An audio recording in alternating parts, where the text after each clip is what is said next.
सूरत railway station. Villain Avani के माथे पर गन ताने खड़ा था और उसे गुस्से से घूर रहा था। तभी वहाँ नूर की आवाज़ आई। नूर वहाँ मौजूद ये सोचकर ही विलेन का दिल सीने से बाहर आने को हो रहा था। वो इस तरीके से खड़ा था कि अगर अपने एक कदम पीछे लेकर अवनी के माथे से गन हटाता तो नूर को ये बात पता चल जाती और वो नूर के सामने कोई भी लाने नहीं देने वाला था। वही अवनी की आंखों में जहाँ पहले हैरानी थी वहाँ अब एक चमक सी उठी। नूर ने अपने कदम विलेन की ओर बढ़ा दिए। विलेन की आंखों में आज एक डर था। विलेन की नज़रें सामने पुष्कर पर थी। उसने पुष्कर को कुछ इशारा किया और अगले पल एक गन शॉट की आवाज़ के साथ नूर चीखते हुए विलेन की ओर दौड़ पड़ी। उसने विलेन को अपनी ओर खींचा और हैरानी से उस ओर देखने लगी जहां अब तक वो खड़ी थी। वहां एक लाश पड़ी थी। पुष्कर भी तुरंत वहां आया और अवनी, विलेन और नूर को एक तरफ करते हुए बोला, आप तीनों ठीक तो है ना? किसी को कुछ हुआ तो नहीं? अवनी और नूर जो डर से कांप उठी थी, उन्होंने सरनामे हिलाकर, मगर विलेन के चेहरे पर एक तिरछी मुस्कुराहट थी जिस पर नूर की नज़र थी, ना कि अवनी की। दरअसल विलेन के इशारे पर ही नूर का ध्यान भटकाने के लिए पुष्कर ने नूर के पीछे खड़े अपने ही आदमी पर गोली चलाई थी। मौका देख विलेन ने अपनी गन पुष्कर की ओर फेंक दी थी। नूर का ध्यान भी इन बातों से हट चुका था और वो उस लाश की ओर देखते हुए कांपती आवाज़ में बोली, पर तुमने इसे मारा क्यों? वहाँ फैला खून देख नूर सहम चुकी थी। उसका कांपता बदन जो विलेन से लगा था, विलेन को उसका डर साफ महसूस हो रहा था। उसने नूर को कंधे से पकड़े अपने सीने से लगाया और उसे अपने बाहों में जकड़ते हुए शांत करते हुए बोला, डरने की ज़रूरत नहीं है कोहिनूर। ये इंसान यही डिजर्व करता था। ये यहाँ हमारी जान के पीछे पड़ा था। मैं यहाँ अवनी को कोई इन्हीं लोगों से बचाने आया था। देखो अवनी भी बिल्कुल सेफ है। बोलते हुए विलेन की तिरछी नज़रें अवनी पर थी। वही अवनी हैरानी से विलेन की ओर देख रही थी। अभी कुछ देर पहले विलेन उसकी जान लेने पे तुला था और नूर के आते ही उसने तुरंत बात पलट दी। पर अवनी ने ये सोचकर राहत की सांस ली कि चलो नूर के चलते वो इस बार बच तो गई। उसे जल्द से जल्द नूर को सारा सच बताना था। वही नूर जो खून देखकर इतना ज़्यादा डर गई थी, कुछ बोल भी नहीं पाई। उसकी आंखों के सामने वो समय घूम गया जब अस्पताल में उसने इंस्पेक्टर की जान ली थी। वो शायद पहली बार था जब नूर ने अपने हाथों से किसी को मारा था और वो कत्ल नूर को आज भी डराता था। नूर पीछे मुड़ विलेन के सीने से लगी और डरते हुए बोली, हीरो प्लीज़ मुझे घर ले चलो, मुझे डर लग रहा है। विलेन ने नूर के पीठ पर अपने हाथ रखे और सख्त आवाज़ में कहा, पर तुम यहाँ आई क्यों थी कोहिनूर? तुम जानती हो ना तुम्हारे लिए यूँ अकेले आना खतरा हो सकता है। नूर विलेन पर अपनी पकड़ कसते हुए बोली, आई एम सो सॉरी, लेकिन मुझे अकेले डर लग रहा था। मैंने तुम्हें आवाज़ भी देनी चाहिए, मैं तुम्हारे साथ चलूँगी, पर तुमने सुना ही नहीं, इसलिए मैं ड्राइवर के साथ दूसरी गाड़ी में तुम्हारे पास आ गई। सॉरी, मैं आगे से ऐसा कुछ नहीं करूँगी, लेकिन प्लीज़ मुझे घर ले चलो। विलेन ने अब कुछ नहीं, उसने झुककर नूर को अपने गोद में उठाया और बाहर निकल गया। अवनी भी विलेन के पीछे निकली। हालांकि उसे यहाँ से भाग जाना चाहिए था, मगर नूर को उसे सारा सच बताना था। बिना नूर के सच जाने आगे कुछ नहीं हो सकता था। रात का वक्त शीश महल। विलेन नूर को गोद में उठाए अपने कमरे में आया और उसने नूर को आराम से बेड पर लेटाया, लेकिन उसे लिटाते वक्त विलेन के होठों से हल्की सी आह निकली। सीधे खड़े हो उसने अपने कंधे को पकड़ लिया तो नूर के चेहरे पर भी फिक्र झलकी। वो अपने सर पर हाथ मारते हुए बोली, तुम पागल ही हो। मैं भूल ही गई कि तुम्हें पहले ही इतनी चोट लगी है। क्या ज़रूरत थी तुम्हें मुझे गोद में उठाने की? छोटी बच्ची नहीं हूँ, पैदल चल सकती थी मैं खुद। बड़बड़ाते हुए नूर ने विलेन को बेड पर बिठाया और उसके शर्ट खोलकर उसके बैंडेज को देखने लगी। वही विलेन की नज़रें नूर के चेहरे पर जमी थी। उसके चेहरे पर वो फिक्र, आंखों में हल्के से नमी। विलेन को सुकून सा लग रहा था। नूर ने विलेन का बैंडेज चेंज किया और उसे दवाई देते हुए बोली, ये दवाई लो, खाओ और थोड़ा सा आराम करो। कुछ देर में डिनर आएगा, उसके बाद वाली दवाई लेकर तुम्हें चुपचाप सोना होगा। बीमार हो, लेकिन ये नहीं कि थोड़ी देर आराम कर लिया, जख्म को ठीक होने का मौका दिया। लेकिन नहीं, तुम्हें तो हीरो ही बनना है। विलन ने दवाई ली। उसके चेहरे पर एक मुस्कुराहट थी। वो बेड पर लेटते हुए बोला, पर मैं तो विलन हूँ ना, कोहिनूर। नूर ने एक नज़र उसे घूरकर देखा और क्लोजेट की तरफ जाते हुए बड़बड़ाने लगी, हाँ, ऐसे में तो मैं भी सच का कोहिनूर हीरा ही हूँ। उसने अपने कपड़े लिए और तुरंत वॉशरूम चली गई। विलन के चेहरे पर दिलकश मुस्कुराहट थी। उसने सुकून से अपनी आंखें बंद की थी कि दरवाजे पर आहट हुई। उसने सामने देखा तो विधाता खड़े थे। विलन तुरंत अपनी जगह से उठकर बैठा तो विधाता अंदर की ओर आए। वो विलन के पास बैठते हुए बोले, कैसे हो तुम? विलन तुरंत बोला, मैं ठीक हूँ, आप बताइए आप कैसे हैं? आपकी तबीयत अब सही तो रहती है ना? कोई परेशानी नहीं ना? विधाता नामे सर हिलाते हुए बोली, कोई परेशानी नहीं है। डेली शाम को डॉक्टर आते हैं चेक करने। उन्होंने भी कह दिया है कि कुछ ही दिनों में मैं बिल्कुल पहले जैसा हो जाऊंगा। बोलते हुए विधाता हंसे तो विलन के चेहरे पर भी मुस्कान आई। कुछ पल रुक विधाता थोड़ा सीरियस होकर बोले, तुमने पता किया ये गोली चलाने वाला कौन था? विलन के एक्सप्रेशन भी सीरियस हो गए। वो बोला, नहीं, अब तक कुछ पता नहीं चला।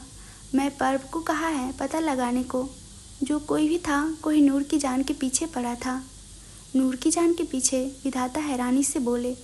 विलन हाँ में सर हिलाते हुए बोले, हाँ। विधाता कोई नूर की जान के पीछे जो भी था, एक तीर से 2 निशाने मार रहा था। उसका मकसद नूर की जान लेना, साथ ही मुझे नुकसान देना था ताकि वो अपने मकसद को पूरा कर सके। ये काम निष्कर्ष का नहीं था। ज़रूर कोई है जो मेरी कोहिनूर के जरिए उस कोहिनूर तक पहुंचना चाहता है। विधाता के चेहरे पर सवालिया एक्सप्रेशन देख विलन ने उन्हें सारी बात बता दी कि उसने कैसे वो कोहिनूर नूर के हवाले किया था और आखिर में वो बोला, और उस कोहिनूर को हासिल करने का एक मौका है डैड। जो भी उस कोहिनूर को हासिल करना चाहेगा उसे नूर के खून की ज़रूरत पड़ेगी। मुकाम इतना कीमती है कि एक कतरा काफ़ी नहीं होगा।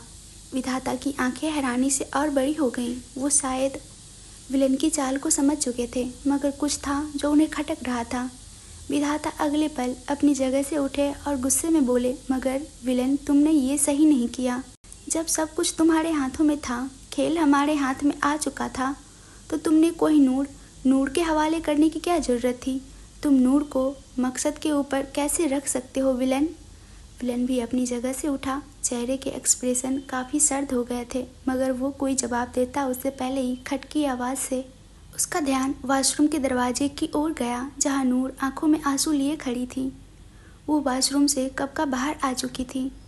उसने धीरे से दरवाज़ा खोला था, ये सोचकर कि शायद विलन सो गया होगा, मगर विलन और विधाता की बातों को सुनते हुए उसका पैर पीछे दरवाजे से टकरा गया, जिसकी आवाज़ से उन दोनों की नज़रें नूर की ओर गईं।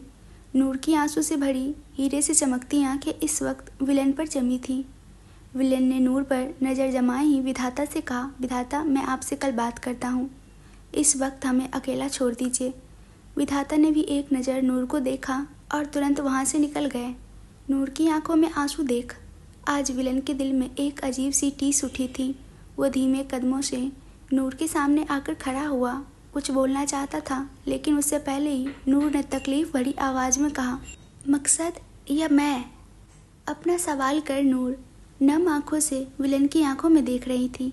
उसकी आंखें जो इस वक्त आंसुओं की वजह से हीरे की तरह चमक रही थी। वो आंखें अक्सर विलन को अपनी ओर आकर्षित करती थी, लेकिन ये आंसू आज विलन के दिल में तकलीफ पहुंचा रही थी। शायद आंसुओं के पीछे की वजह थी। नूर का सवाल खत्म होते ही वो तुरंत बोला, तुम? विलन आगे कुछ बोल नहीं पाया और नूर नजरें झुका भारी गले से बोली, गुस्सा करने की ज़रूरत नहीं। अगर तुम अपना मकसद चुनोगे तो भी मुझे कोई एतराज़ नहीं होगा। पति बाबू के लिए मैं इतना कुछ किया, जब वो ही मुझे समझ न पाए तो फिर तुमसे मैंने शुरुआत से ही दुश्मनी की थी। तुम्हारा अपने मकसद के लिए मतलबी होना बनता भी है। नूर की आंखों में वो आंसू का कतरा बह गया। विलन ने जो सिर्फ एक शब्द कहा था, उसके पीछे का मतलब समझे बिना ही नूर ने अंदाज़ा लगा दिया था कि वो आगे की बातों में विलन उस पर गुस्सा ही करने वाला है। पर अगले पल विलन ने उसकी बाँह पकड़ उसे अपने करीब किया और उसकी आंखों में देखते हुए जुनून के साथ बोला, मुझे सिर्फ तुम चाहिए, ये कह रहा था मैं। नूर हैरानी से बार बार अपनी पलकें झपकाते हुए विलन की आंखों में देख रही थी। उसकी आंखों में अब भी हल्की नमी थी। विलन नूर को अपने सीने से लगाते हुए बोला, पहले तुमसे गुस्सा नहीं था, लेकिन अब तुम पर जरूर गुस्सा आ रहा है। नूर मासूमियत से बोली, पर वो क्यों? विलन ने नूर के चेहरे को अपने सामने किया और उसकी आंखों में देखते हुए बोला, मेरी ज़िंदगी में मेरे लिए सिर्फ तुम मायने रखती हो। मेरी मोहब्बत तुम, और तुम्हारे दिल में मैं सिर्फ अपनी मोहब्बत देखना चाहता हूँ। मेरे सामने जब अपने होठों से तुम उस निष्कर्ष के लिए पति बाबू ये शब्द यूज करती हो ना, तो खून खौल उठता है मेरा। तुम्हारे पास्ट में क्या था, क्या नहीं, अपने पास्ट में क्या किया, इन चीज़ों से मुझे कोई फ़र्क नहीं पड़ता। मेरे लिए सिर्फ तुम ज़रूरी हो, और अगर तुम्हारे लिए कोई मायने रखेगा तो वो तुम्हारा हीरो ही होगा। यकीन मानो, वो इंसान तुम्हारे लिए कभी सही नहीं था। तुम सिर्फ मेरे लिए बनी थी, मेरी हो और हमेशा मेरी ही रहोगी।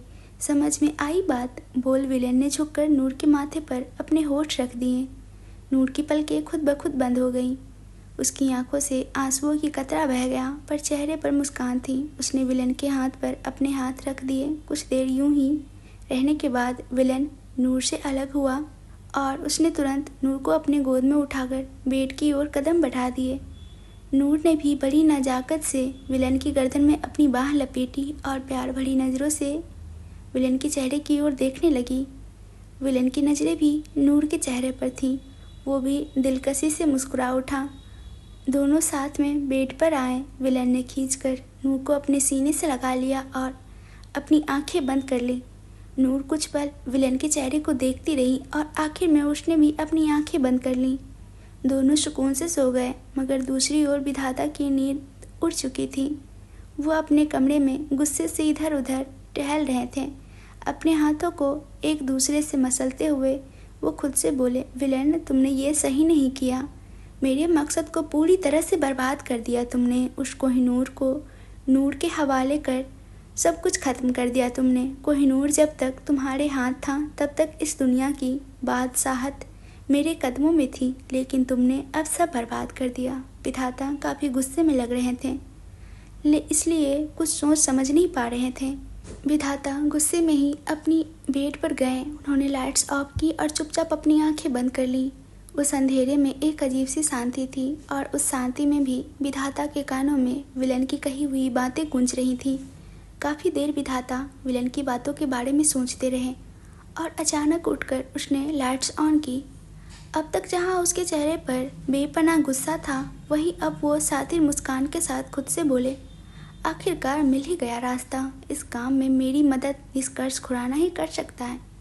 वो मुस्कुरा रहे थे और अचानक हंसते हुए बोले, बड़ा कमज़ोर पासा है तुमने सामने इस बार विलेन। वो मासूम सी नूर इस जुल्म की दुनिया के भगवान के सामने कितनी देर तक टिक पाएंगी। नूर को मैंने चींटियों की तरह मसलना दिया तो मैं भी विधाता खुराना नहीं। इस बार विधाता मुस्कुराते हुए सुकून से सो गए। सुबह के करीब 4 बजे नूर चीखते हुए अपनी जगह से उठ बैठी। उसका पूरा चेहरा पसीने से लथपथ था और वो गहरी सांस ले रही थी। उसके चीखने की आवाज़ सुन विलेन तुरंत उठा और नूर को देखते हुए हैरानी से बोला, क्या हुआ कोहिनूर, तुम ठीक तो हो ना? और इस तरीके से हाँफ क्यों रही थी? कुछ हुआ है क्या? बुरा सपना देखा क्या तुमने? नूर बिना कुछ बोले विलन के सीने से लग गई और कुछ देर उसके रोने की आवाज़ विलन के कानों में पड़ी। विलन नूर को देख घबराते हुए बोला, नूर, कोहिनूर, कुछ तो बोलो, क्या हुआ है? क्या देखा तुमने सपने में? नूर रोते हुए बोली, वो सारे लोग मुझे जलील कर रहे थे, मेरी बेइज्जती कर रहे थे। वो कहते हैं जो औरत अपने पति को छोड़कर गैर मर्द के साथ घर बसाती है उसकी नीयत गंदी होती है। वो मुझे साफ साफ तुम्हारी रखेल कह रहे थे, पर मैं गलत नहीं हूँ। मेरी नीयत गंदी नहीं है। मेरी ज़िंदगी में ही मेरे साथ मजाक किया है, जिसके लिए सब कुछ किया उसने मुझे ही गलत ठहराकर मुझे ठुकरा दिया, और जिसने मुझे अपनाया उसके साथ रिश्ता जुड़ने पर लोग हमारे नाम पर ही कीचड़ उछालेंगे। मैं क्या करूं हीरो, मुझे कुछ समझ नहीं आ रहा, मैं क्या करूं? नूर रोते हुए विलन पर अपनी पकड़ कसती। विलन उसकी बात सुनते ही अचानक से बोला, तो हम उन सब का मुंह अच्छे से बंद कर देते हैं कोहिनूर। नूर सिसकियाँ लेते हुए बोली, और वो कैसे? हम शादी कर लेते हैं। विलेन की बात सुन नूर, जो उसकी आंखों में देख रही थी, उसने अपनी नज़रें झुका ली। विलेन उसके चेहरे के ऊपर कर उसकी आंखों में देखते हुए बोला, क्या हुआ कोहिनूर, आइडिया पसंद नहीं आया? नूर ने चेहरा दूसरी ओर मोड़ते हुए कहा, पता नहीं, कुछ समझ नहीं आता। कन्फ्यूजन में लोगों के दिमाग का रायता होता है, लेकिन यहाँ तो मेरे दिमाग में रायते के साथ खिचड़ी, पापड़, सलाद, अचार सब कुछ तैयार हो गया है। उसकी बात सुन विलेन को हंसी आ गई। नूर ने उसे घूरते हुए बोली, तुम्हें हंसी आ रही? और मैं यहाँ परेशानी में फंसी हूँ, कुछ समझ नहीं आता, किसे चुनूँ किसे नहीं, कौन सही है और कौन गलत। दिल कुछ कहता है, दिमाग कुछ और बोलता है, आंखें कुछ देखती हैं, कान कुछ और सुनते हैं, कुछ समझ नहीं आता। विलेन उसकी परेशानी समझ रहा था। उन दोनों के पास्ट में ऐसी काफ़ी सारी चीज़ें हो चुकी थी जिसकी वजह से नूर के दिमाग में इस तरह की कन्फ्यूजन थी। विलेन ने उसे कंधे से पकड़ा और अपने करीब करते हुए उसकी आंखों में देख बोला, तुम मेरे सवालों का जवाब दो, तुम्हारे सवालों का जवाब तुम्हें खुद ब खुद मिल जाएगा। विलेन नूर का हाथ थामते हुए बोला, पहले तुम बिल्कुल शांत हो जाओ। नूर ने एक गहरी सांस ली और पलकें झपकाई तो विलेन ने पहला सवाल किया, तुमने इतनी सारी परेशानियों का सामना किसके लिया कोहिनूर? नूर कुछ पल उसकी आंखों में देख रही थी और धीरे से बोली, मेरे एक्स हस्बैंड निष्कर्ष खुराना के लिए। विलेन की पकड़ नूर के हाथ पर थोड़ी मजबूत हो गई। वो एक गहरी सांस लेकर बोला, क्या तुम निष्कर्ष से प्यार करती थी? विलेन के लिए सवाल करना मुश्किल था। नूर के जहन में भी किसी गैर मर्द का जिक्र हो, ये विलेन को बर्दाश्त नहीं था। लेकिन नूर को शांत करने के लिए, उसकी कन्फ्यूजन दूर करने के लिए सारी चीज़ें ज़रूरी थी। नूर कुछ पल रुककर बोली, प्यार नहीं था, शायद मैं अपने रिश्ते के लिए कुछ ज़्यादा ही लॉयल थी, पर अब ऐसा कुछ भी नहीं है। मेरे और उनके बीच का रिश्ता उसी दिन ख़त्म हो गया जिस दिन हमने डाइवोर्स पेपर पर साइन किए थे। मेरी ज़िंदगी का ये सबसे बेस्ट डिसीजन था। बोलते हुए नूर के चेहरे पर थोड़ी तकलीफ देखी जा सकती थी, मगर विलेन के चेहरे पर एक मुस्कुराहट थी। वो मुस्कुराते हुए बोला, तो चलो, तुम्हारी ज़िंदगी का एक कांटा तो तुम्हारे रास्ते से निकला। कांटा? नूर ने ये सब दोहराते हुए हंस दी तो विलेन को भी हंसी आई, मगर सच ही था। विलेन निष्कर्ष को अपनी ज़िंदगी का कांटा ही मानता था। विलेन अब नूर की ओर थोड़ा और सरकते हुए बोला, तुम्हारी ज़िंदगी का दूसरा छोर मुझसे जुड़ा था, तो इससे रिलेटेड भी कुछ सवाल हो जाए। नूर ने सर हिलाया तो विलेन ने सवाल किया, जब तुम मेरे साथ होती हो तो क्या तुम्हें किसी चीज़ का डर होता है? नूर ने सर ना में हिलाया तो विलेन दोबारा बोला, हिचकिचाहट होती है? नूर ने दोबारा सर ना में हिलाया। टच करता हूँ तो अनकंफर्टेबल फील होता है? नूर कुछ पल रुकी, लेकिन दोबारा उसने ना में सर हिला दिया। मैं प्यार करता हूँ तो अच्छा नहीं लगता? नूर ने बिना कुछ सोचे समझे अपना सर ना में हिला दिया तो विलन की नज़रें उस पर गहरी हो गई। नूर ने जब महसूस किया तो उसने तुरंत अपना सर हाँ में हिला दिया। विलन मुस्कुराते हुए बोला, मतलब मैं प्यार करता हूँ तो अच्छा लगता है। नूर के चेहरे पर शर्म की लाली छाने लगी। उसने सर झुकाए हुए ही हाँ में सर हिलाया। विलन की मुस्कान और गहरी हो गई। वो नूर की नज़रों से देखते हुए बोला, कभी तुम्हारा भी दिल मेरे पास आने को करता है? नूर ने शर्माते हुए हाँ में सर हिला दिया। मुझे गले लगाने का भी मन करता है। नूर ने दोबारा सर हाँ में हिला दिया। मुझे किस भी करना होगा फिर तुम्हें?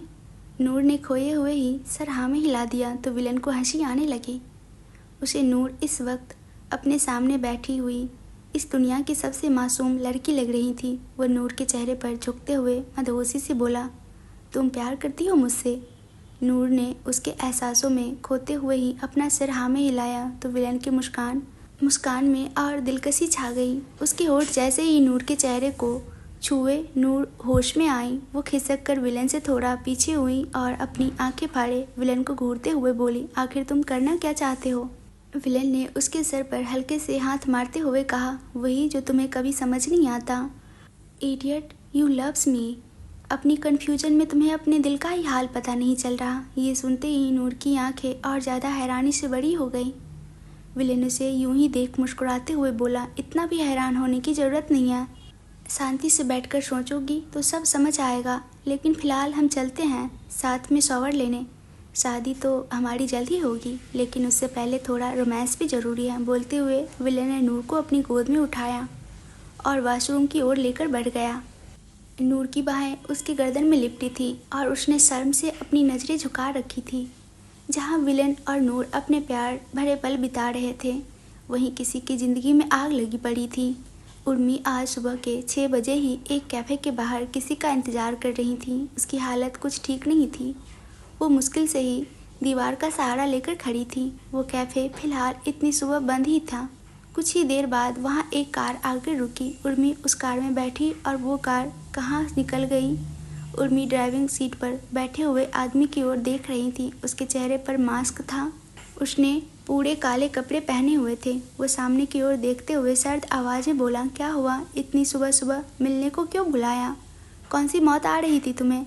उर्मी ने दांत पीसते हुए कहा, मौत अभी आई नहीं, लेकिन एक दिन हम दोनों को आएगी ज़रूर, अगर यूं ही हाथ पर हाथ धरे बैठे रहे तो। वो आदमी हैरान हुआ तो उर्मी दोबारा बोली, कल विधाता आधी रात को ही शीश मैंसन से वापस आए हैं। काफ़ी गुस्से में लग रहे थे, किसी से फ़ोन पर बातें कर रहे थे, तो मैंने सुना कि वो कोहिनूर जो अब तक विलन के हवाले था, उसने नूर को सौंप दिया है। वो आदमी हैरानी से बोला, इसका मतलब हमें नूर की भी जान लेनी पड़ेगी? उर्मी ने गुस्से से कहा, नूर की जान लेनी भी पड़ेगी ही नहीं, जान उसकी ही लेनी पड़ेगी। उसके जिस्म के हर एक खून का कतरा जब तक उस कोहिनूर के ऊपर राज्याभिषेक नहीं हो जाता, तब तक वो कोहिनूर हम छू भी नहीं पाएंगे। वो आदमी भी हल्के से गुस्से से बोला, बोल तो ऐसे रही हो जैसे नूर को मारना और उस कोहिनूर की लोकेशन जानना तुम्हारे बाएं हाथ का खेल है। उर्मी ने उसे गुस्सा देखा और शांति से बोली, लोकेशन मैं पता कर लूँगी, बस तुम नूर की जान लेने की तैयारी करो। मेरा मकसद विलेन से जीतना था। वो आदमी कुछ सोचते हुए बोला तो उर्मी सातिर मुस्कान के साथ बोली, और उसके लिए तुम्हें नूर और कोहिनूर दोनों हासिल करना होगा। उसकी बात सुन वो आदमी कुछ सोचने लगा और अचानक जगह गाड़ी रोकते हुए बोला, जस्ट गेट लॉस्ट, बाकी की बातें फ़ोन पर। उर्मी ने उन्हें कुछ पल घूरा और तुरंत निकल गई। जैसे उसके गुस्से को देख जान का डर हो। उधर विधाता जो खुराना मेंशन में थे, उन्होंने किसी को कॉल लगाया, कहा मिलना है तुमसे, बहुत ज़रूरी काम है। दूसरी तरफ से कुछ आवाज़ आई तो विधाता सातिर मुस्कान के साथ बोले, फ़ायदा तुम्हारा भी है निष्कर्ष, कई राज है तुम्हारे जो तुमसे ही छिपाए गए हैं। आज तुम्हारे हक को कोई हथियाने बैठा है। कुछ लोगों की बर्बादी भी चाहते हो तुम। मुझसे मिलना तुम्हारे लिए ज़रूरी भी है। निष्कर्ष ने बात मान ली तो विधाता मुस्कुराते हुए कॉल काट दिए।